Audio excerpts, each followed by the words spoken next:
Hello friends, and welcome to the weekly moon update. In these videos, we talk about the moon energy for the current week, as well as a little bit of astrology. And I wish I could tell you that we only had a little bit of astrology to talk about this week, especially after the chaos that was last week. But we've got a lot of astrology to talk about this week as well. And I'm going to be honest with you, I'm coming at you in real time.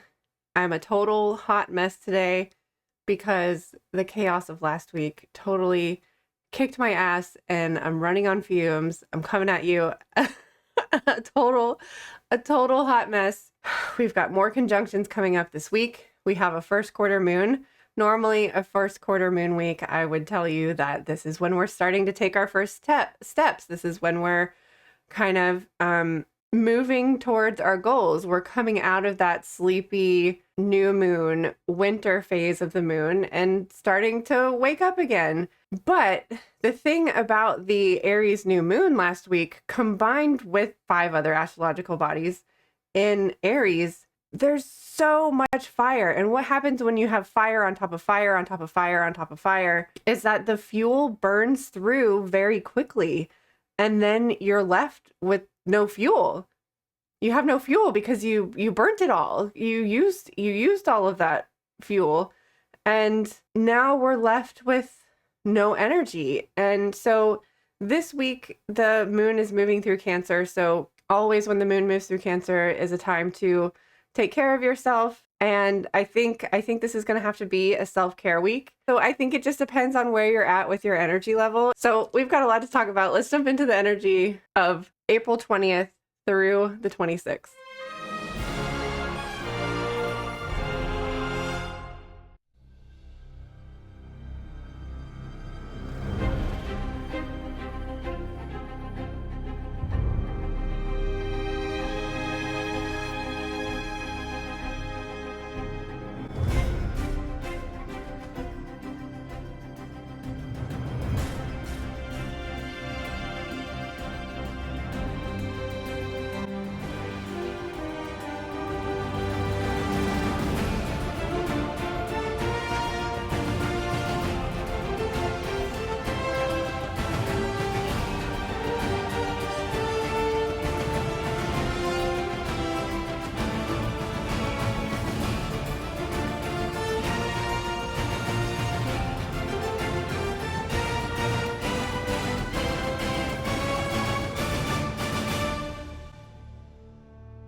All right, so first and foremost, our major moon phase this week is the first quarter moon, which is not happening until Friday.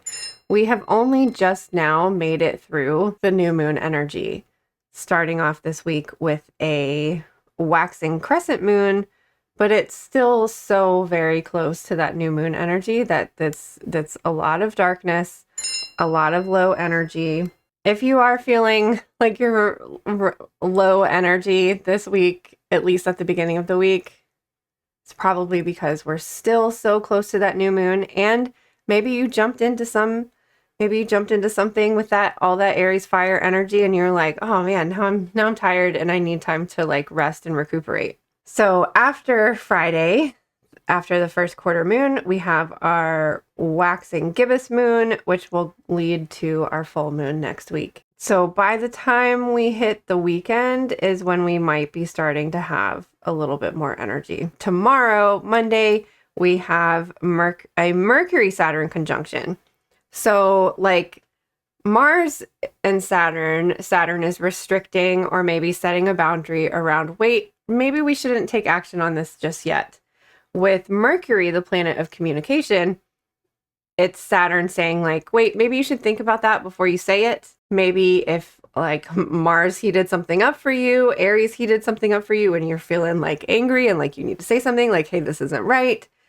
Saturn is saying like, maybe we should think about this a little bit. Hold your tongue, bite your tongue. Saturn helps us put Mercury and Saturn coming together, helps put a filter on things and maybe taking a few deep breaths before you say something. We're also having a Mercury and Mars conjunction. So Mercury and Mars coming together feels like, so we're talking about communication and we're talking about action. This feels very much like verbalizing a plan before taking action on it. It feels like, writing out a plan, drawing out a plan, mapping out a map, mapping out the map, setting your goals. But all of this is happening in Aries, by the way. So it does have this like urgency to it. Like we're ready to start, we're ready to begin. But this is kind of our opportunity to be like, okay, but yeah, we want this thing. We want to take action on this thing. We're feeling inspired. We're feeling excited about it. But like, we want this thing to last. We don't want this to be like an instant gratification kind of thing. Aries does. Aries is fine with instant gratification. Let's jump in. Let's have the experience. Let's do the thing. Let's have fun. But if we want to be building something sustainable, which is what Taurus is going to teach us, and the sun has moved into Taurus. Taurus is like, wait, let's slow down. Like, I don't want to just have this one moment of bliss or stability or this one. I don't want to have this like one quick good thing.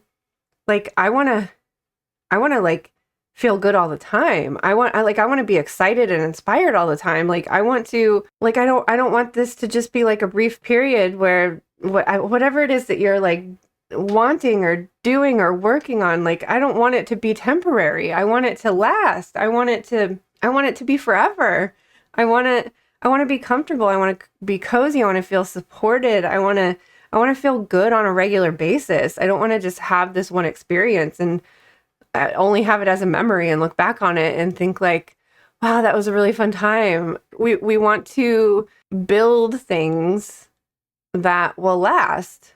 So before I talk about the other crazy astrology that's happening this week, let's talk about Monday and Gemini, because a Gemini moon very much takes the pressure off and like understands the other side of something, understands that like Aries is so volatile and like this explosion and this reactive energy.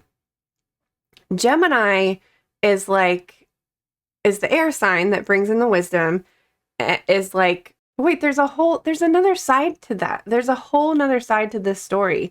Like, yes, that thing that you reacted to, you had reasons to react to it. You had reasons to explode over it. You had reasons to jump into this thing or maybe jump into something too quickly. But Gemini's like can see the other side of this threshold, can see like, oh wait, like we didn't take into account like everybody else involved in this. And Gemini helps us to kind of see that different perspective, to see that other side of the coin. So having the moon in Gemini, and then we have some more Gemini energy coming up at the end of this week, I think really gives us this opportunity to give us a perspective. And Gemini also helps you tap into the other aspects of yourself that could probably like help you figure something out. Like Gemini teaches us that we all have this duality within us. And when we say duality, we're oftentimes talking about like two things, like we are this person, but we are also this person. But there's so many more. It's more like facets. It's more like multi-dimensional energy than just like two things, duality, two things. So Gemini helps us give this perspective of like, it helps us see like the person, the other aspect of yourself that has the thing that you're going for. So I really like Gemini energy for visualizing what that might look like, because they're just able to see like, oh wait, this is who I am today. This is who I want to become. How do we bridge the gap between these things? But also it just takes the pressure off, because there is, with all of this Aries energy, there is this urgency of like, I want this thing, I have to act on it now or it's going to disappear. But Gemini's like, wait, like we already have this thing that we want, because that idea and that seed was planted. So it just, and Gemini is just like, let's enjoy the experience of getting there instead of putting so much pressure on like, I want this, I don't have this, because that's when we get into that negative thinking and that downward spiral. And that's when we lose hope. because we're like, I don't have this thing now and all I can focus on is the lack of it.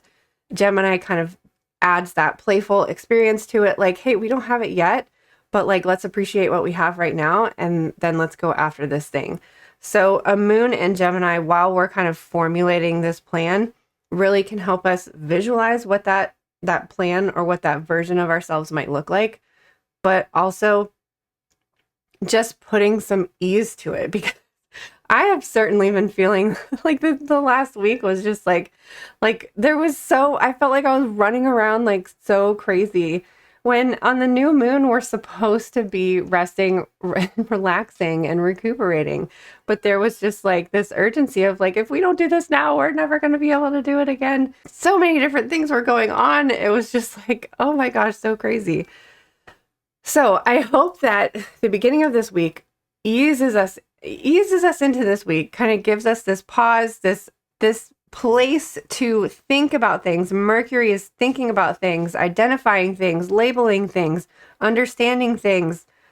And Saturn is like giving us that pause and that wait and like, let's really figure this out. So we moved into Gemini Sunday late afternoon, and then we're immediately having our void of course at 1:17 a.m. So we have a very, very, very long void of course, which again gives us that pause. Like, there is no urgency. There is no necessity to like do this thing right now, right this moment. Because if we try to force things, it just like doesn't work out the way we want them to, or it doesn't work out the way we plan. So a void of course time is this time to just be like, let's let the dust settle from that chaotic week that we had last week, and like, let's gain our new perspective. I really do find that like the Gemini energy is really the big focus of this week. Even though we're still talking about Mercury, Saturn, and Mars and Aries, the things that we're experiencing at the end of the week is very Gemini related. So middle of this week, the moon moves into Cancer, is going to be in Cancer. So from 1 p.m. Tuesday, all day Tuesday, all day Wednesday, most of Thursday as well, before the moon moves into Leo for the weekend. So honestly, the energy of this week feels like a very slow start. We are recovering from the explosions that happened last week, the very reactive, volatile things that happened last week. When the moon moves into Cancer, this is your opportunity to do it. Like, take it easy as best that you can, please. Please, I'm talking to you, future Allison. We are so tired. Can we go take a nap now, please? Also on Thursday, Venus is conjoining Uranus, and this is happening in Taurus. This is very significant because, man, Venus in Taurus is so beautiful. Venus is ruled by Taurus. Venus is comfy and cozy, and it's like, can we go take a nap? Like I'm saying, like, and Uranus retrograded back into Taurus after it moved into Gemini last year. So this is the last chance of Uranus and Taurus for quite some time. So Venus, the planet of love and relationships, coming together with Uranus, the planet of liberation and freedom, in the comfy, cozy Taurus. This again is saying to me, like, is your cup full before you're before you're filling somebody else's cup? Because it's like we are all going to have our part to play in the evolution and in the revolution. And if you're trying to force yourself to like do something that is not your expertise or something that you're good at, it feels like it's wasted energy.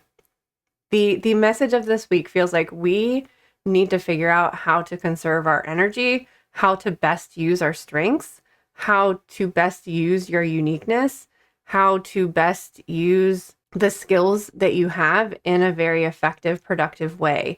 And that's why we need to think about it on Monday and Tuesday. That's why we need to plan it out. That's why we need to map it out, because we're wasting our energy forcing ourselves to do something that just like doesn't fit for us, that just doesn't work for us. Like, you're unique for a reason, and that's what Uranus is going to teach us. Like, you got to let your freak flag fly. You got to be unique. You don't want to be like everybody else. Venus and Uranus coming together remind us to come back to our heart, to take care of ourselves, to be who we are meant to be what our heart wants us to be, to go after what your heart wants you to go after. And it helps us remember community and remember like that we are all one. Remember that we need to take care of each other. But remember that that starts with taking care of yourself.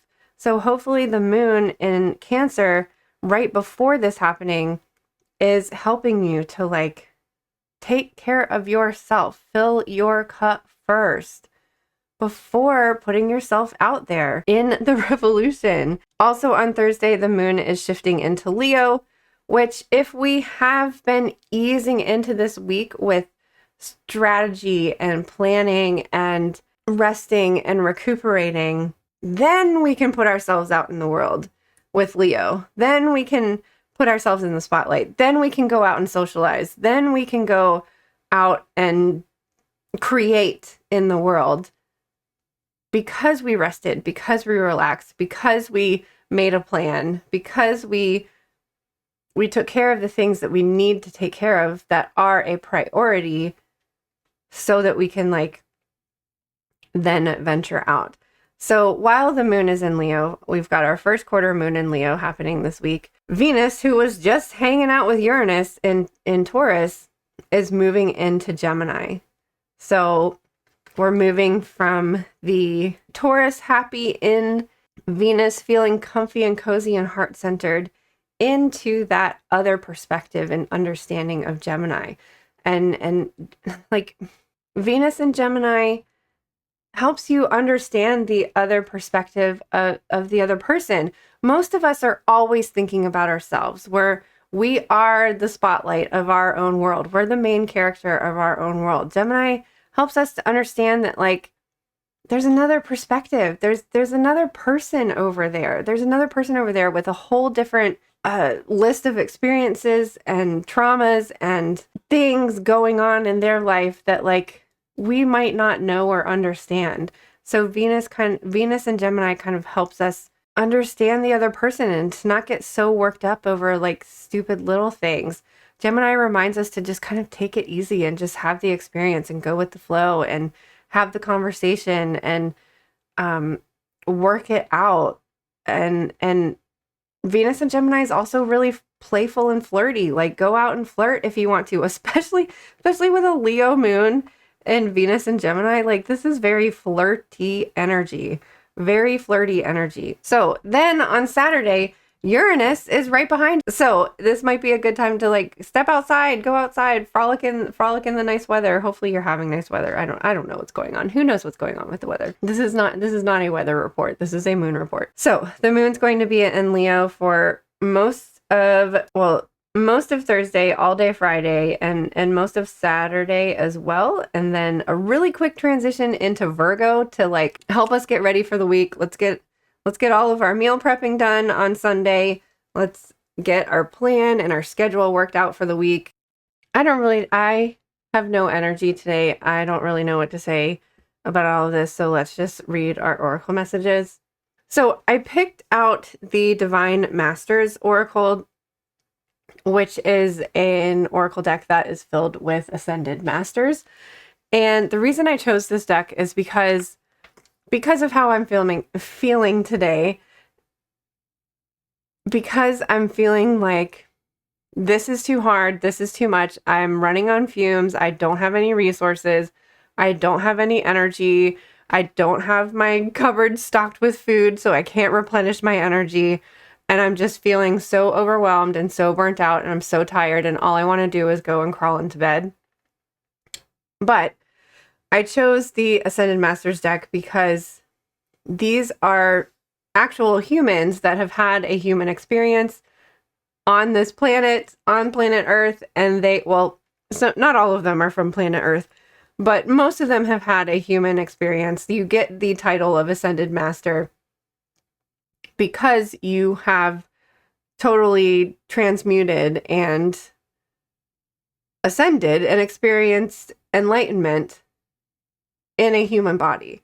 So that is why I chose this deck, because it feels like Sometimes it feels like I love working with angels, I love working with deities, but sometimes it feels like, yeah, but you're not a human. Like, you don't know how hard this is. This is so hard.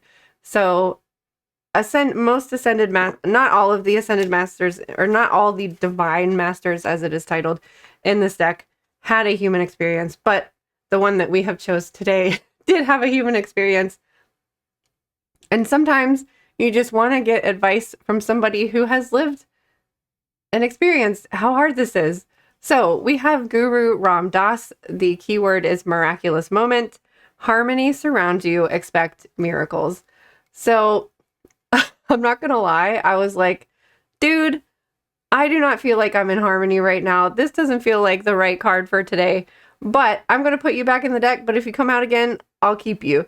And sure enough, I shuffled again and he came out again. And he also came out in somebody recently picked this deck on stream. And so this is a card that has come out recently. He obviously has something to say. We obviously have something to learn from this card. So here we go. Guru Ram Dass was the fourth guru of the Sikhs, serving from 1574 until 1581. Born as Jetha in Lahore, he was orphaned at 7 and raised by his maternal grandmother. When he was 12, they moved to the city of Goindwal, where they met Guru Amar Das.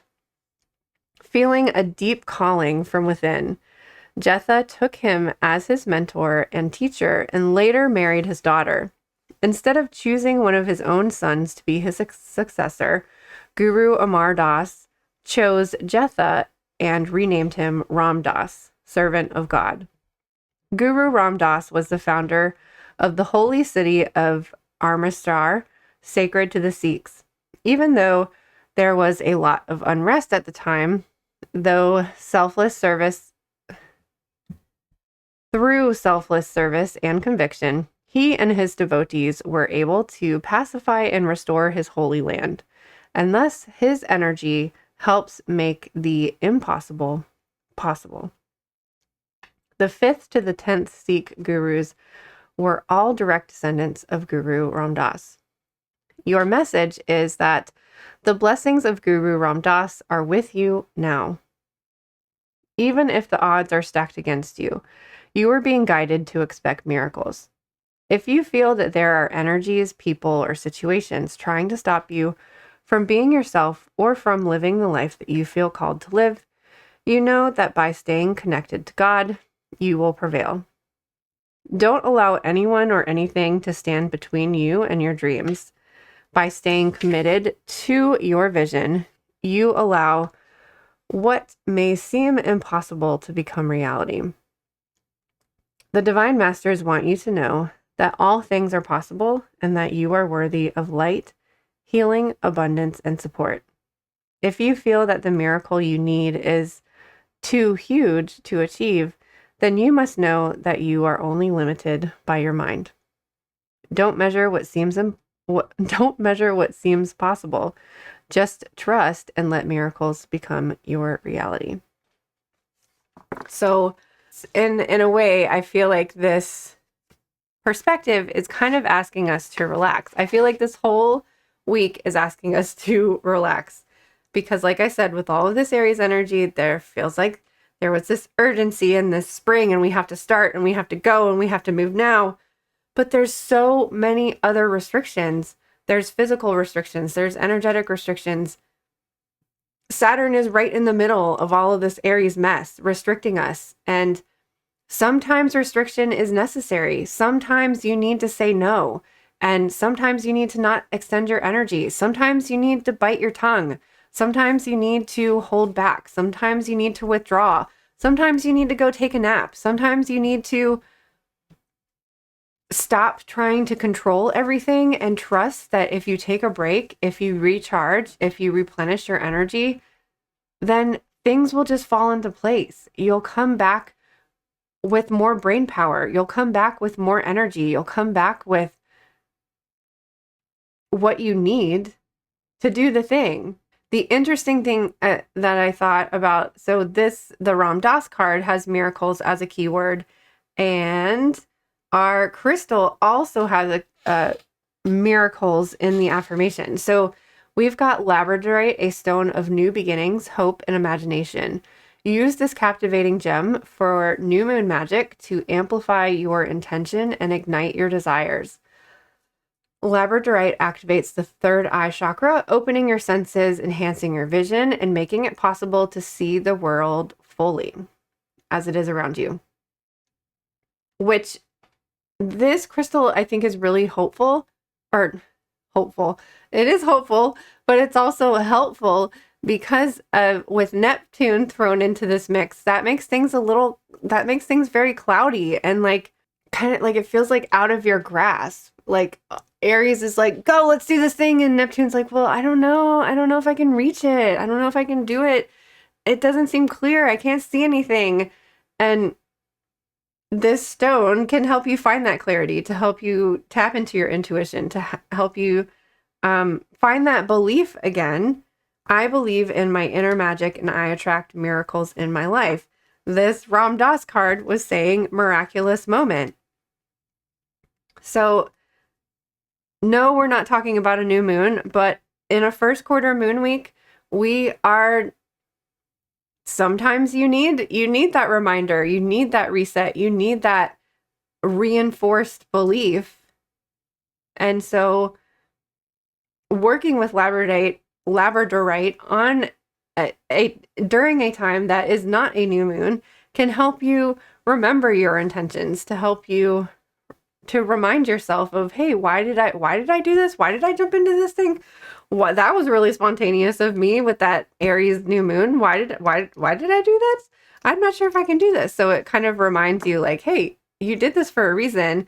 Aries jumps the gun maybe too quickly, but it doesn't mean that thing wasn't meant to be. It doesn't mean that thing is out of your grasp. Maybe it is, but if you were like, Aries pushes you towards the thing that you're supposed to be going towards.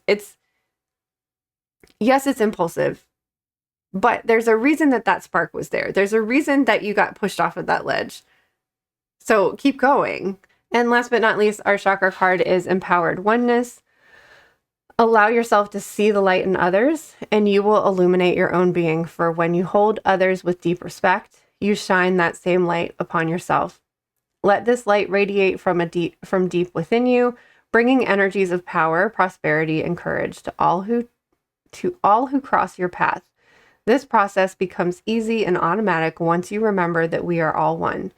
You are being called upon to embody unity consciousness as a source of power in the world. So this is a solar plexus chakra card. The crystal they recommend is golden calcite, and the herb is turmeric. Like, Aries pushed us off the ledge, but now we might be retreating a little bit. Now we may have ran out of gas. And so we need to find that courage. We need to find that self-esteem. We need to find that motivation again and continuously fuel that fire. So it's like the crystal that we have this week and the chakra is helping us like find our courage again. And I'm also feeling like, I feel like Gemini energy helps us remember that oneness, that other perspective. The other perspective is, yeah, we're having this human experience and maybe you're experiencing some sort of drama in your life that is uncomfortable and makes you feel reactive and makes you feel volatile. But like, we're still all souls having this human experience. We still all came from the same place. We are still all one. This drama that is happening was meant to get you to do something. This friction was meant to get you moving, was meant to make you take the leap, was meant to make you get out of the situation, was meant to make you try the thing and do the thing. And so like, how are you going to replenish your energy so that you can keep going? It really does feel like you jump, like last week we jumped off of this ledge, like the Fool in the tarot. And now we're like okay, what what now? So I feel like the energy of this week is helping us to find the confidence and courage again, to trust that because we took the leap, that spirit has our back, that we can expect miracles because we didn't retreat, because we didn't hold back, because we didn't hide and run away, because we took that leap, because we jumped. Spirit can now meet us on the other side of that. So this week helps us to, with Gemini, gain a different perspective, find some relief and not feel so urgent and chaotic about things, to just remember, oh, hey, we're having a human experience. Let's play around with it. Let's see what happens. And just reminds us to like take things not so seriously, to play around a little bit. And I think I talked about this at the beginning of the video, but like Venus and Gemini, Uranus and Gemini, I feel like that energy is for those of you that didn't burn out, for those of you that aren't running on fumes.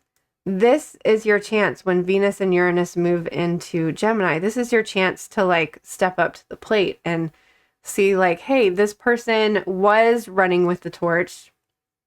Now I can run with the torch while they rest and recuperate. It feels like there needs to be this play and exchange of energy of like, wow, this person or this helped me out when I was feeling low. Let me like pay that forward for somebody else. And so for those of you that have the energy to continue carrying the torch, I feel like this week gives you an opportunity to do that. But for those of you that like maybe jumped off the finish line or jumped off the starting line and like took the leap, and now you're feeling like it took all of your energy just to do that, that any Cancer moon is a time to rest and relax and rejuvenate. Maybe you need to play too with Gemini energy. So I can't believe I made it through this video. I'm so grateful that you are here. I'm really looking forward to continuing with these videos and to getting ahead and to keep going. And I'm really glad I made it through it. I hope that you're really glad that you made it through it. I hope that we can continue to move forward. I hope that when I'm done filling my cup, that I can fill yours. And I really can't wait to see you on the other side of the looking glass again sometime soon.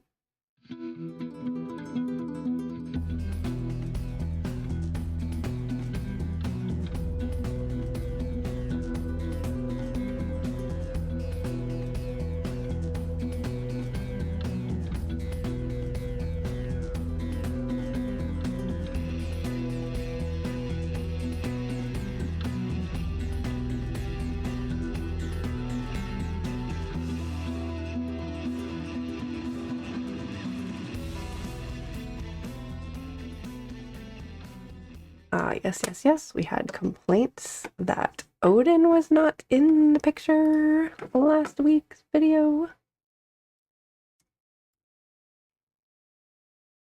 Oh no, where is she? There she is. Okay. Dun dun dun dun. Odin has returned.